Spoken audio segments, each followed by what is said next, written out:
Brake. Ang issue po nito ay stick. Ayun o, matigas ikutin. Di maikot yung rotor disc. Ito ang rotor disc niya. Ito ang caliper brake. Problema niya matigas. Stuck up. Dapat nito, freewheel lang ito. Dapat ito malambot ikutin.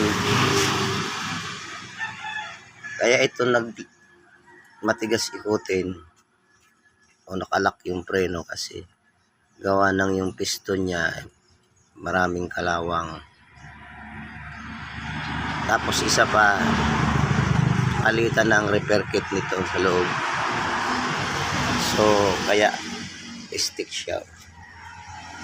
Kapalitan ko na rin ang brake pads nito dahil manipis na rin eh. Ayan.